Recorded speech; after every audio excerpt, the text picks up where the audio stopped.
All right, countdown 5, 4, 3, 2, and 1. What is going on, guys? You are checking out a special Tuesday night edition of the RCWR show. Well, normally we do shows on Tuesday nights, right? But this is kind of special because it's not every day that I'm able to come on live immediately after NWA Power goes off the air. And, you know, that's pretty much what we're doing right now, as they had a nice deluxe episode of NWA Power this week, as it was their NWA by any means necessary event. This is, from what I gathered, a part 1 of 2 event that's going to be coming to us over the course of the next 2 weeks. I know there was a lot of chatter online, even in the chat room where I was at, watching the stream through Fight TV and everything, and folks were wondering, okay, so are we going to get part 2 tomorrow, or are we going to get it later on during the week? The way I understand it is pretty much going to be part 1 was tonight, part 2 is going to be next Tuesday. That's the way I understood it. So we're here for November 2nd of 2021 talking about NWA's By Any Means Necessary, part 1 of 2. And I appreciate you guys that's taking the time out of checking out this special RCWR show, as it is election night in America. You know, a lot of spots are up for grabs, and I'm definitely going to be tuning into my favorite channel, or 2, or maybe even 3, checking out the results. You know, it's rare I talk politics, but that's definitely something I'm going to be checking out. And who knows, maybe for our Patreon members, usually on our Patreon shows, me and the missus, we do talk politics and all that. So we try not to do that on the free-for-all shows, because sadly, that just opens up a big old can of worms, and that just opens up people that are honestly... not some, or not all, but some are off their rockers when it comes to politics. So we try to keep it as far away from the free shows as possible. But yeah, so kick on back, relax for a little bit as we're talking NWA Power. Look, overall, pretty solid show. I like that we had on full display for this episode Joe Galli, Velvet Sky, Austin Idol on commentating, and I just particularly want to home in on Velvet Sky and Austin Idol, as they were just bouncing off of each other all throughout this special tonight. And I know for some people, they were kind of looking at this and saying, wait a minute, you guys, you're making it too much about yourselves. It needs to be more about getting over the talents. Why are you guys just going back and forth? And that was kind of a nice little, I would say out of 100%, I would say I probably saw about 20% of folks that were tuning into this event and were commenting. They weren't really feeling the whole back and forth there with Idol and Velvet. Look, you asked me straight up personally, I had no problem with it whatsoever. I did not, because I like the fact that, and I pointed this out some months back, I said, man, you know, Velvet Sky, Austin Idol, they kind of have something special here. And Billy Corgan and crew, they definitely got to capitalize on that. They got to try to build upon that and see if they can really flush that out, bring that to the forefront even more, because there's something special really going on here. And to their credit, you know, that's exactly what they've been doing. And I tell you what, Velvet Sky's best work as of late has really been coming as a result of working with Austin Idol. And for what it was worth, look, I have no problem with it. I thought it was very entertaining. Now, could you maybe say they could have dialed it back just a little bit? Yes, I would definitely agree with that. But you know what? Not for nothing, they made it interesting. And I would rather people be complaining about those aspects of what they checked out tonight, as opposed to how it was a couple of months back, when people just left and right, including yours truly, had issue with a very green behind the ears on commentating Velvet Sky, and obviously the work that she really needed. I mean, I was pretty, with my constructive criticism and feedback, I was very kind with a lot of the things that I said. Unfortunately, most people were not as kind as I was, and they just went right for the jugular and everything. But I would rather it be a case where today and going forward, oh man, they got to dial it back a little bit. They're making it too much about them, or yeah, they're not really putting. I would rather have that than how it was months prior when people were going, we got to get Velvet off our TV already. What the hell? You know, why we got to listen to her? She's made leaps and bounds. She's really been coming a long way. Joe Galli, at many times, he just came off to me as that young guy that's just in between two obnoxious kids just going, why me? Why am I? Just picture that road trip with your siblings, or you're doing that field trip and you're sandwiched between some kids that you just, oh, of all the places to sit, why I gotta be sandwiched in between these two? What the hell, man? What did I do to deserve this? And that's just the vibe that Joe Galli kind of gave off at many times. So commentating aside, again, as far as I'm concerned, pretty good. Where did they do this anyway? I'm trying to think where they had did this by any means necessary event. Looks like they did it in Kentucky at the Valor Hall. Pretty decent card. Remember, this originally went down on October 24th, but it wasn't airing until now and on November 9th. So, you know, they've hopefully you guys done a pretty good job staying away from the results and everything. And you're really able to just take this show in for what it was worth. Look, as far as the matches for part one of By Any Means Necessary, we kick things off with the Pope taking on Colby Corino. And before this match actually had came about, remember how we were on last week's NWA Power post show and we were talking about that phone call? What was going on with that phone call that Pope received by the end of that episode? Because remember, last week it was the Empower edition of NWA Power. I had a lot of fun covering that, by the way. That was loads fun.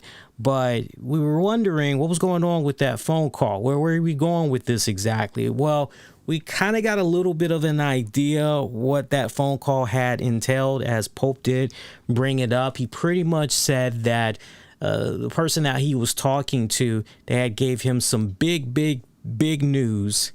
And as far as what that big news was, Pope did not reveal it. The only thing that Pope pretty much said was, you know, pretty much, I'm paraphrasing here, by the way, he pretty much had said he's happy and he stay pimping. That pretty much was it. So we really didn't get anything out of what was up with that phone call. But remember what I said to you guys last week? I said, I wonder if this has a lot to do with when he's going to announce his championship series cash in, when he's going to cash in that opportunity at, say, Trevor Murdoch for that 10 pounds of gold. Seemed as though Pope was getting ready to go into it a bit more, but then he gets interrupted by Colby Corino, who comes out with, and this is probably a new tag team for some of you guys, the Fixers. And it was interesting because my ears just tinkled in a positive way. They tinkled when I had heard, they tingled, that's the better word I want to use. They tingled when I heard that Jay Bradley was part of this duo stable, if you will, that was coming out with Colby Corino. And I definitely got an image I want to share with you guys. I have not seen Jay Bradley in a good minute. I'm not going to lie to you guys. That is a name, though, I'm very familiar with. I mean, as long as we've pretty much been doing the podcasting since 2011, Jay Bradley, you can go back and check out the earlier shows. Jay Bradley is somebody that I've always been quite fond of as a pro wrestler, somebody I've always been fond of. And, you know, I got to be honest with you guys. I wasn't even aware that the man was still wrestling. That's how quiet it's pretty much been with Bradley. And yeah, let me show you guys. I'll show you that image later, because that's actually NWA news related, something I was not even aware of until I heard it tonight. But check this out. Check this out. There's Jay Bradley. Jay Bradley on the far right behind Colby Corino there. And I had to do a double take. And actually, let me just blow this up a little bit more for you guys here. I should be able to do that without any problems here. Hang on. Let me just go here and let's see if that'll work. Yep, there we go. Blow this up a little more for you guys. And I'll just blow that up like that. Apologize for those of you that's going to be checking out the audio version of this, but I'm trying to stretch out this image real quick here as best as I can for our audience that's checking out the webcast stream here. So yeah, this is the team that consists of Jay Bradley and Wrecking Ball. And Jay Bradley, as I said on social media, I said, wow, Jay Bradley, he's gotten thicker in a very good way. And he has, and he has, because I remember Jay Bradley being just a skinny little thing. Pretty cool. I mean, he had anybody that's not really familiar with Jay Bradley's work or have seen him over the years, I remember a Jay Bradley that had the type of body of a Randy Orton per se back in the day. Very, very cool looking look he had back in the day. And it was just kind of one of those looks you just felt, you know what, you could do something with this guy. And for me, being a fan of Jay Bradley, I always felt that, okay, you know what, with Jay Bradley, I always felt I smell money. I think I see money, taste like money. Yo, that's got to be money. So it's amazing the transformation, and I say this in no disrespect, mind you, it's amazing the transformation that he's been able to do to himself over the years, and trying to find his in-ring persona, his in-ring identity, if you will, and everything. And it kind of seems as though he's tapped into, I don't know if it's the peak, but I really like what I'm seeing with him so far. But yeah, they came on now, not for nothing, but I remember a long time ago we had, now that I'm thinking about it, you can check out the show archives. I remember being such a big fan of Jay Bradley. At one point we actually had him on the show, and if I recall, Jay Bradley was the only Impact wrestler that was still active on the roster at that time that we had interviewed him. He was the only, him and Gunner, they were the only two Impact Wrestling talents in the history of interviews. And as long as, we've reached out, booked guests and all that, they were the only two Impact wrestlers active on the roster that we had on the show. And I just remember thinking that was really, really cool that those guys were willing to come on the show and everything, because nowadays there's so much red tape that's going on. The talents have to get the permission slips in order to do the interviews and things of that nature. But, way back then, these guys pretty much were like, yeah, sure, what the hell, let's do it. So it was nice. It was really, really nice. So yeah, they came out with Colby Corino. You're kind of wondering what's going on here. Why are these guys even, don't get this, but go into the match, Colby Corino, Pulp going at it. Nice solid opener. We did see the Fixers. They tried to get themselves involved in this matchup towards the final moments. It pretty much had backfired as Pulp was able to take advantage of really their interference, miscommunication in the process as well, pick up the victory. It was really looking as though Colby was pretty damn close. And I know I saw a couple of people, as I was commenting on Jay Bradley, some people were going, Colby looks just like CM Punk. And it's like, I get why people are saying that. I get it. I'm sure he gets that shit all the time. And that's just got to drive that poor guy crazy. It does. I would imagine that every single time he wakes up and he's going to social media, I would imagine every single time you turn around, he is getting people that are saying, you look like CM Punk. I wouldn't be surprised if some people were being even a little bit more harsher and saying to him, you CM Punk light wannabe. I would not be surprised if he wasn't getting those type of comments as well. But me personally, I get why people are saying that. Because, I mean, look, if you really break it down, as far as why a lot of people are saying that, we're talking about the build of the guy. We're talking about, the sideburns as well, right? You got to factor in the sideburns.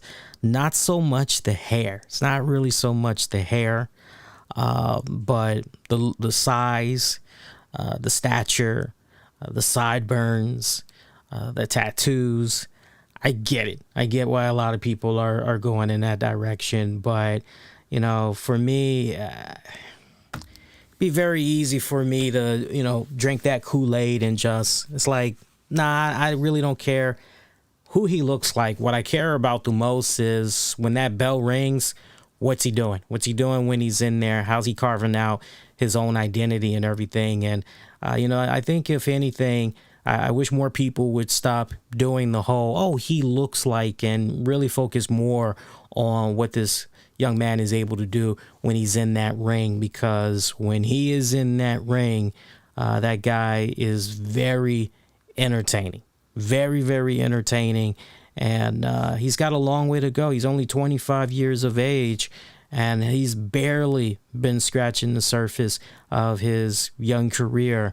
And I tell you, I think the best of this young man is yet to come, quite honestly. But you know, that's just where I stand with that one. So, you know, think about him next time before you're so quick to, you know, reach out to him on social media and make the whole CM Punk, you know, because if you have that kind of mindset, then you're really going to be missing out on what I think is something pretty special that we're watching with young Corino. As, you know, if all we're going to do is just, oh, he looks like, we're going to be, you know, it's kind of like having a finger being pointed in front of your face. And if all you're focusing on is that end tip and not everything surrounding that finger, there's a whole lot of beauty that you're going to be missing in the process of all of that. But this was a damn good match for young Corino taking on Pulp. Now, post-match, got a little distracted here at my end, I got to say. I'm not really sure if the Fixers had assaulted Pulp. I'm really not sure. But something had came about where the next thing you know, Captain Yuma and his tag partner, Ill Begotten, basically, they came to the rescue. And somehow this ended up being a case where they took on the Fixers. So we went from one match immediately into another match, this one being a sanctioned tag match, and Fixers picking up the victory over that. Wasn't per se a squash match, but you know, it kind of was at the same time. It was a bit competitive, right? I mean, especially from Captain Yuma. Captain Yuma was doing his best to go in there, putting on a valiant effort and everything, but nah. So they lost that one. Post-match, Fixers grabbing the microphone, introducing themselves. Of course, Jay Bradley, a lot of history with NWA. He was involved at NWA 70 for one. You know, he's no stranger to the NWA product. You know, it's definitely far in between that we see the man, but he definitely has had prior history with the NWA. I just know for me personally, since I had first began watching the NWA product on a regular basis, which basically goes back to, what is it, maybe late last year or something like that. I didn't know anything about Jay Bradley and his involvement in the NWA and everything, but Jay Bradley, Wrecking Ball introducing themselves, and I thought they were getting ready to break out into the Vanilla Ice joint because they start talking about if there's a problem, you know, how they can solve it, and I'm just waiting patiently. I'm just waiting to go, ice, ice, baby. Dun, dun, dun, dun, dun, dun, dun. I'm just waiting to go there, but they didn't go there. I was waiting though, the way they were teasing it there. But pretty much this is like because they are assassins for hire per se. They're guns for hire. This gun's for hire, even though you're dancing in the dark. Little Bruce Springsteen for you. So yeah, they put out the little challenge there, pretty much putting the roster on notice about why they're there, what they're about, and everything.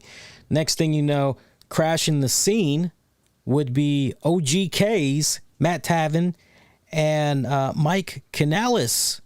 Yeah, two little surprises here that we had got. So nice. This was actually pretty nice. That pretty much set up another tag team matchup. So Fixers not going anywhere, and that was a bit more of a competitive match and everything. I'm trying to think who won that.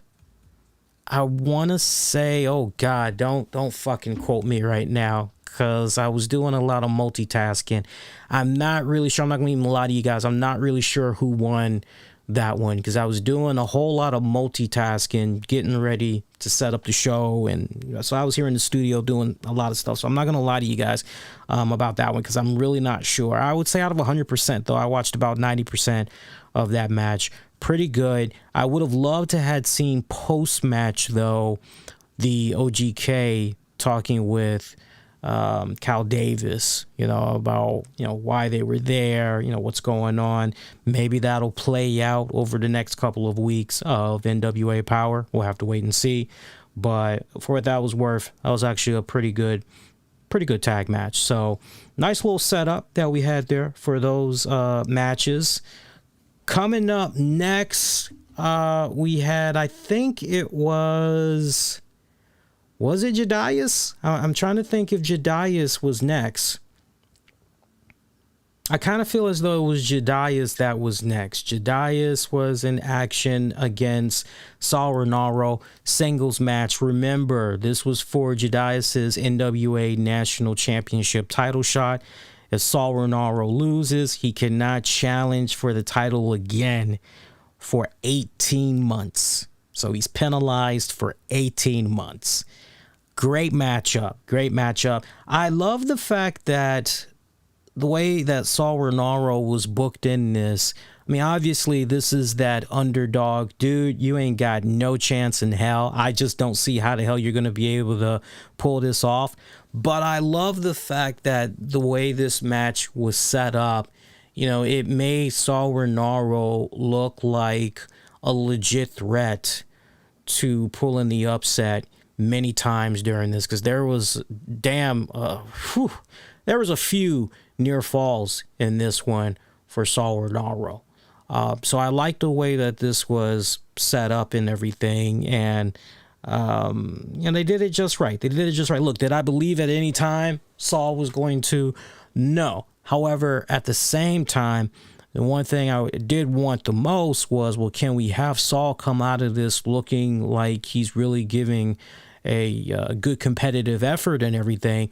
And you know what? They did a good job. Honestly, they did a damn good job. I was quite pleased with how this match was laid out.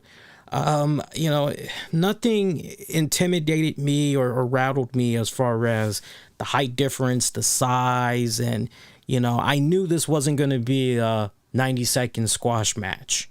But so my expectations were low. You feel where I'm coming from? My expectations were low, but I didn't know that the match was going to be as good as it came out when you just look at the match overall. So I would have to say that as far as surprise matches of the night, at least as far as part one of By Any Means Necessary goes, this match for me was the most surprising of the night. It was actually that damn good. So Jedias picking up the victory there. I mean, again, not shocked by that end result right there. Obviously, Jedias has that kind of built-in program there still with the Cowboy James Storm. They still got some unresolved business that they need to take care of. Maybe we'll see all of that come ahead at the Hard Times event happening on December 4th. But 18 months, Saul Renaro penalized. Here's what it is. Back to the line. Maybe tag team championship run. Maybe that could eventually happen. We'll have to wait and see. See what else came about here. I'm just going over the rest of the card here because they kind of split this card up. I actually am seeing that there was a total of 8 matches.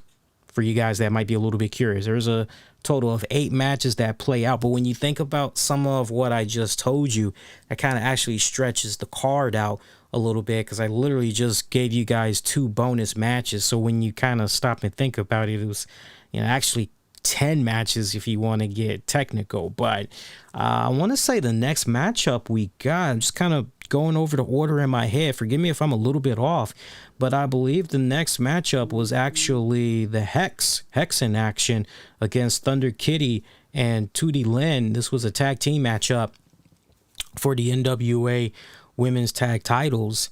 And Marty Bell, Allison Kay, of course, retaining, picking up the victory with the exclamation point.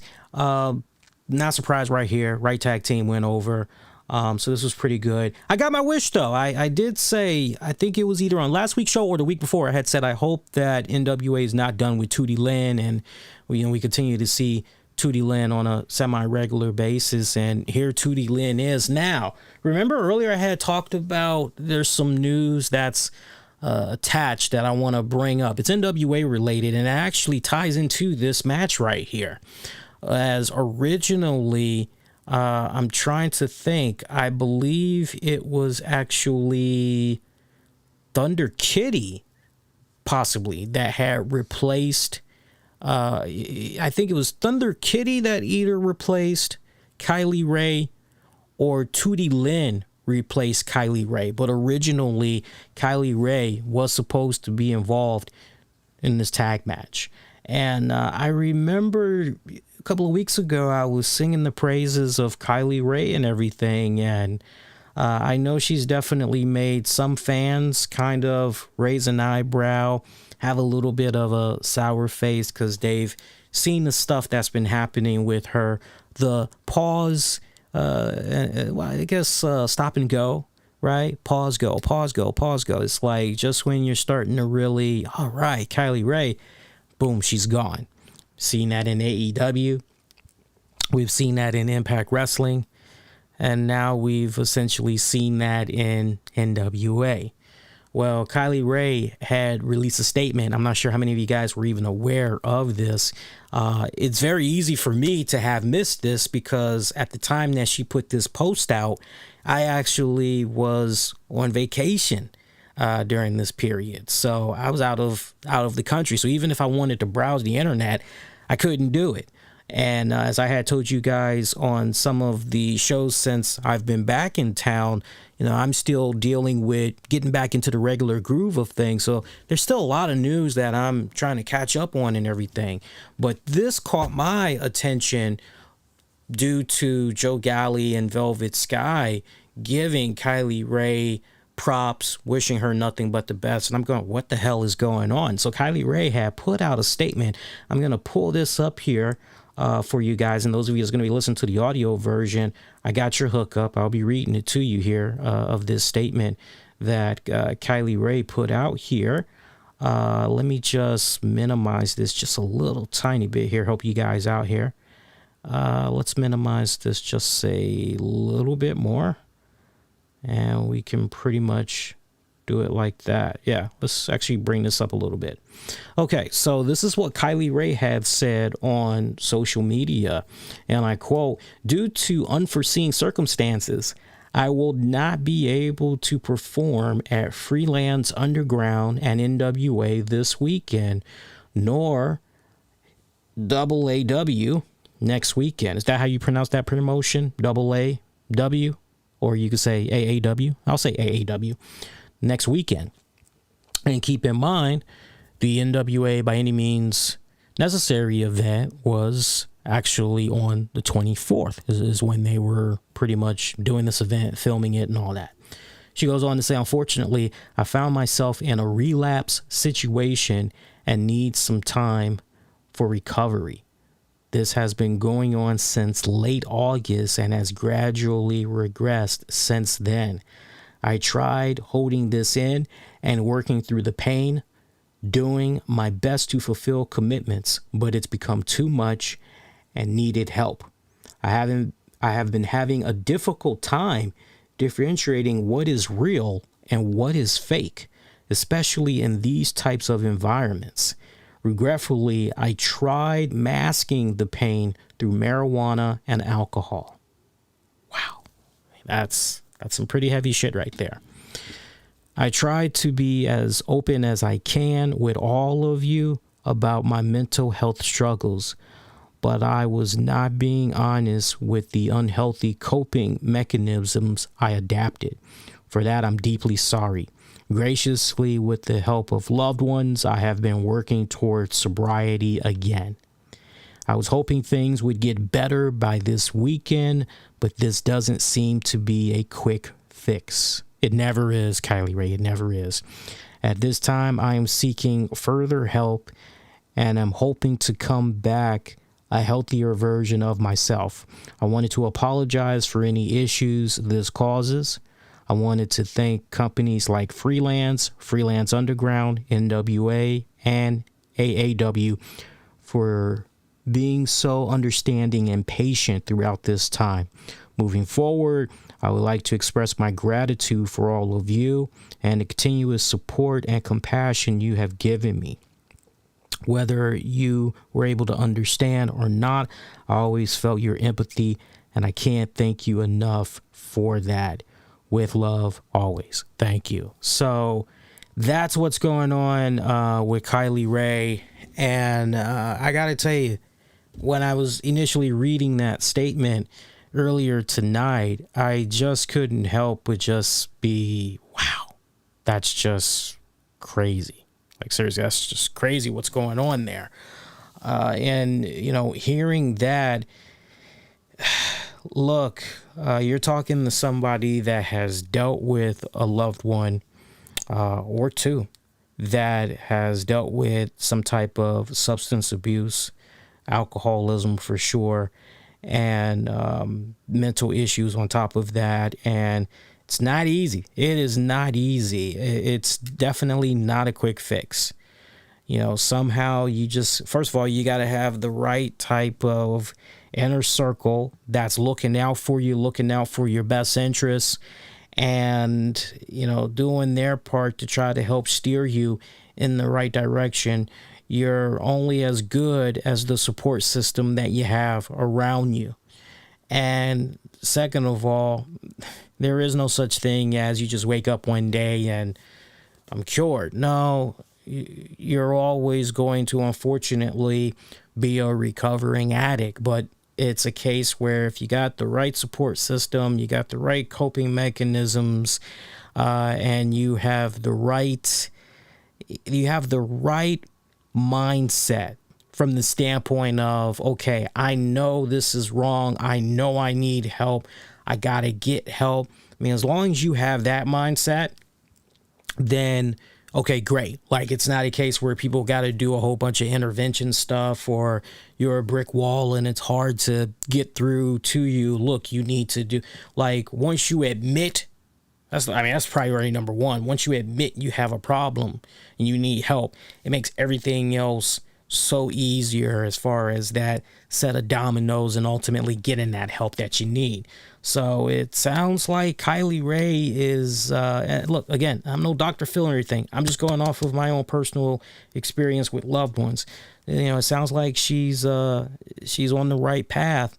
But as far as waking up one day and just, hey, I'm good, doesn't work like that. One day turns into a couple of days, and then a couple of days turns into a week, weeks, month, you know, year.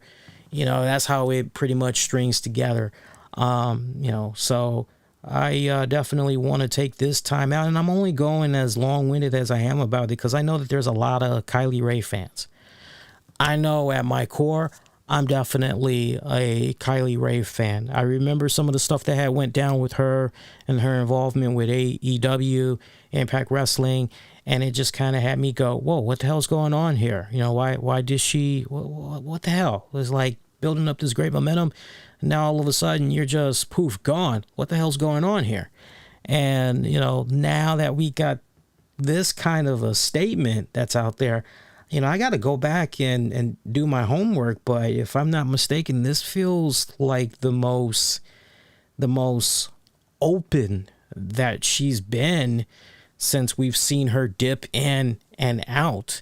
And, you know, for me personally, I just want to take the time out to wish her nothing but the very best. And, you know, don't even think about pro wrestling right now. Just think about yourself. Think about getting yourself mentally, spiritually, emotionally in a place where, you know, you feel good about yourself and everything. All of that other stuff can come later down the road, you know, but just think about yourself. So yeah, I was quite sad to hear that in regards to Kylie Rae. I know that was probably a little bit long-winded, and most people probably are not going to care about that. But, look, real life, we got to go there sometimes. Not everything can just be about this match happened, and this match happened, subscribe. Not everything can be, as clear cut, as that. Sometimes real life interferes. And in this case, some heavy shit went down with one of our favorite wrestlers. And, you can't just ignore that and try to focus on, it's like it's hand in hand, when it's all said and done. So speedy recovery to Kylie Rae. Also, getting back to this matchup here, this was actually a pretty good women's tag team matchup. I thought the team of Thunder Kitty and Tootie Lynn gelled pretty good together, although Thunder Kitty was coming off a bit abusive towards Tootie Lynn. At one point, we saw Thunder Kitty actually punch Tootie Lynn and told her to pay attention. And you're going, if that wasn't one weird way to tag yourself in, like, what the hell's going on here? And of course, the running gag with Thunder Kitty is she's like this 100-something-year-old wrestler, and she's pretty much found the fountain of youth and, and all of that. I can't help but wonder if what will manifest ultimately out of this is Thunder Kitty, Tootie Lynn having a meeting of the minds. Hey, we would have been in a better place, as far as possibly being the new NWA tag champions, if I just kind of feel as though NWA really set themselves up in a good position right here, where the so-called veteran and Thunder Kitty, right? Oh man, well, they paired me up with this rookie and all the years of experience that I have, and they paired me up with this. I just kind of feel as though they set themselves up in a really good position right here, where, okay, boom, here's your next instant Acme feud as far as Thunder Kitty and Tootie Lynn goes. Good shit right there.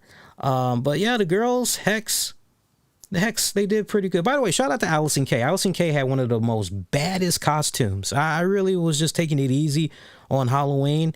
And as you guys know, I had got my booster shot, but I did quietly, when I had the energy, I did quietly go on social media, and I was just seeing all the different types of costumes that people had and everything.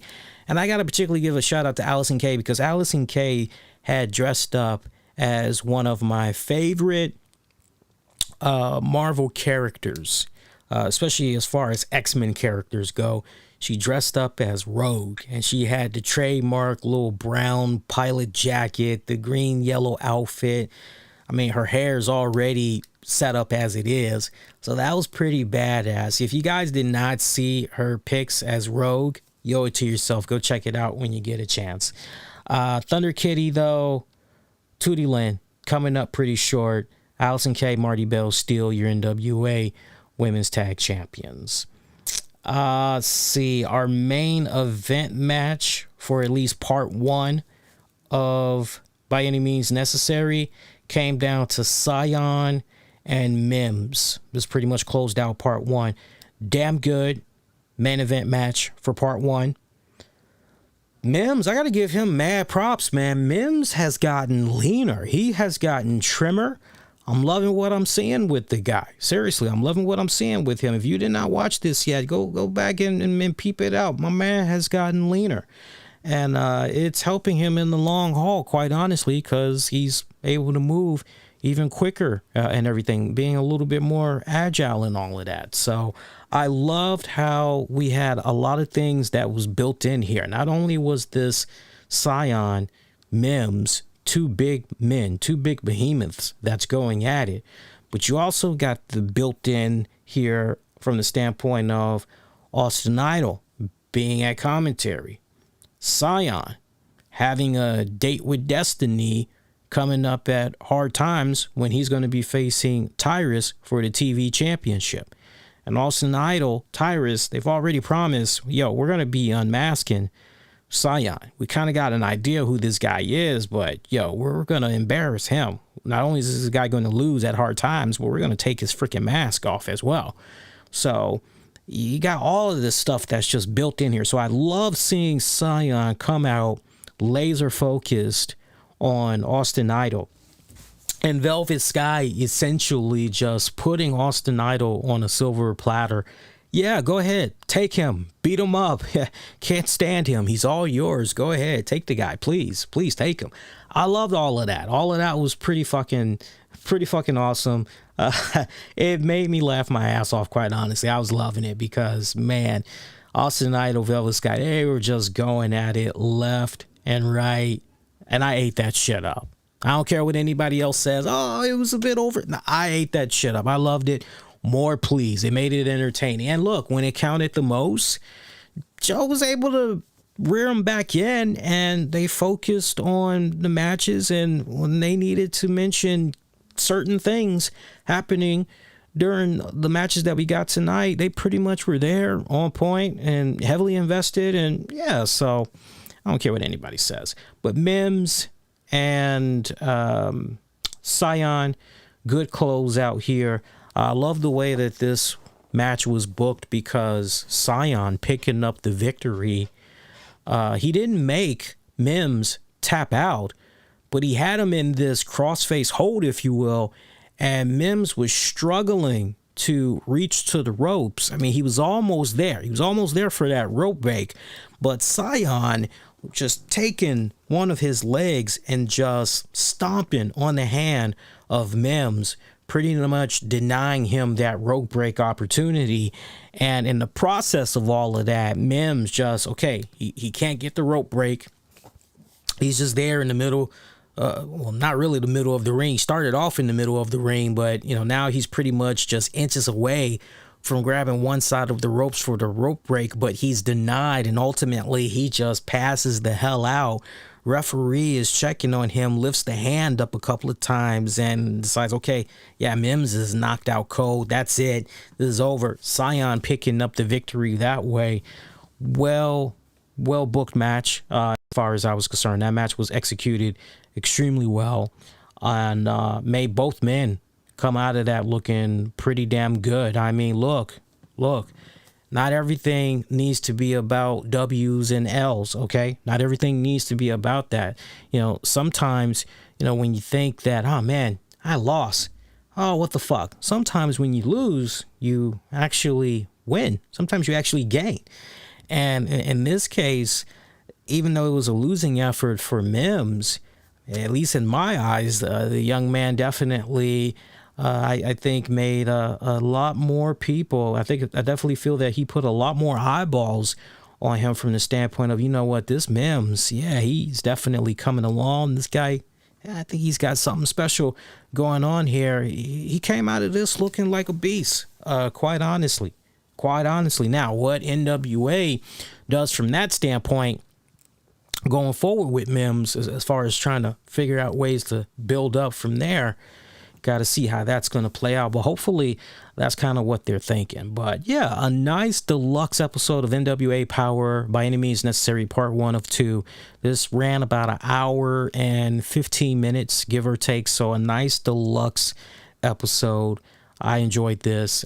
Definitely check it out when you guys are able to. Now, I'm not really sure if they're going to have highlights on their NWA YouTube channel, but if they do, that's great. Otherwise, definitely make sure you go out of your way and sign up on the Fight TV app and check it out that way. Definitely want to give a shout out to our sponsors. And hey, look, if you made it up to this point, do me a huge favor, especially if you have not done so already. Make sure you hit that like button. When you do that, you help do your part in spreading the good word about our content, especially as far as making it be more discoverable. So do that. Appreciate that in advance. And the best part, you hitting that like button, it's free. It doesn't cost you a thing, and it really helps us gain so much traction. So even the dislikes, some people think that they are hurting us when they do the dislikes. The dislikes actually help as well as far as making our content discoverable and all that. It's all about the engagement. For those of you that had saw By Any Means Necessary, definitely sound off. Let me know what you had thought about this part 1 event, because I'm most curious what you guys had thought about it. And in the meantime, programming note, I will be back with you guys on Wednesday night of November 3rd, 2021. I'll be live after Dynamite goes off the air We'll be covering Dynamite Fallout. We'll also talk about key points from tonight's NXT 2.0. We'll dive into the latest in headlines and loads more. You know how we do it. So check that out. Be Kind, rewind. Check out previous episodes of the RCWR show you might have missed on demand and on the downloads wherever you get your podcasts. I am on Twitter, Facebook, Instagram. Use the keywords, the RCWR show. Shout out to our sponsors and friends of the show. You guys know exactly who you are. Until next go round, wishing all of you all to be safe and most importantly, be kind to one another. I will see you guys next go round. Peace, y'all. Take care.